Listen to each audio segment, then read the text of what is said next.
দেশ এবং দেশের বাইরে থেকে যে আমার ভিডিওটা দেখতেছেন, আল্লাহর রহমতে আশা করি সকলে ভালো আছেন। আর অবশ্যই যদি ভিডিওটা ভালো লাগে অবশ্যই একটা লাইক, একটা সুন্দর কমেন্ট করে যাবেন আমার বন্ধুরা। আর যারা নতুন দেখতেছেন অবশ্যই একটা সাবস্ক্রাইব করে দিবেন, আর একটা লাইক, একটা কমেন্ট করে ভিডিওটা দেখবেন। আর আজকে আমি ছোট একটা ভিডিও নিয়ে আসছি, ছোট একটা ব্লগ ভিডিও, ছোটোখাটো, বেশি না, মাত্র 4 মিনিটের ভিডিও।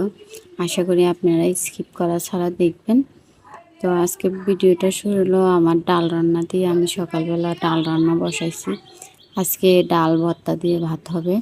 আজকে আর কোনো মাছ তরকারি রান্না হবে না। এর আগে আমার মাছ আনছে, ওই মাছ আছে, তারপরে পটল ভাজি আছে। তাও আমি ডাল বসিয়ে দিচ্ছি। সকালে আমরা চা নাস্তা করে খাওয়াও হয়েছে। এদিকে আমার ডাল সিদ্ধ হয়ে গেছে, আমি পানি টানি দিয়ে দিচ্ছি। আলু সিদ্ধ করে ভাতের সাথে দিছি।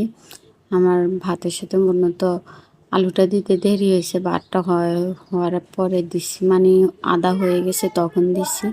পরে দেখি না, আমি মনে করছি আলু সিদ্ধ হবে না, পরে আবার উঠিয়ে সিদ্ধ করতে হবে, কিন্তু না, পরে দেখি সিদ্ধ হয়ে গেছে। এদিকে আমার ডালটাও বলক আসছে। দেখে আমি টমেটোটা ধুয়ে টুয়ে বসিয়ে দিছি, পানি দিয়ে একটু তেল দিয়ে 2-3টা রসুন দিয়ে টমেটো সিদ্ধ বসিয়ে দিছি। এদিকে আমার ডালটাও হয়ে গেছে, এখন আমি ডালটা বাগার দিব পরে। এই যে তার আগে টমেটোটা উল্টিয়ে দিই।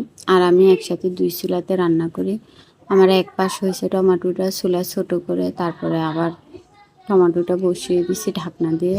এখন আমি ডাল বাগার দিব। পেঁয়াজ মরিচ আমি দিছি, রসুন আর পেঁয়াজ দিয়ে এখন আমি পাঁচফোড়ন দিয়ে দিছি। পাঁচফোড়নটা দিলে ডালে আসলে যারা খান তারা জানেন, যারা খান না তারা তো জানেন না। অবশ্যই একদিন খেয়ে দেখবেন।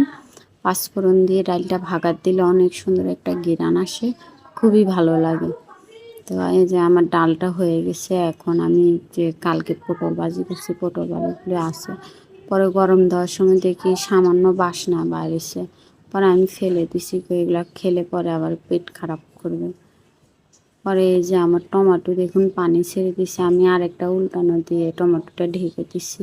পরে একটু পরে এসে টমেটোটা হয়ে গেছে। আমি একদম মিডিয়াম জালে একটু তেল দিয়ে, বেশি শুকাইনি, শুকালে টমেটো ভর্তা একদম শুকনা শুকনা ভালো লাগে না, একটু লেটকা লেটকা হলে ভালো লাগে, মানে নরম। আর এদিকে আমি ভর্তা বানানোর জন্য এই যে মরিচ ভেজে নিচ্ছি। আর এদিকে আমার ছেলের বাপে গা গোসল ধুয়ে মসজিদে যাওয়ার জন্য তৈরি, আজান দিছে।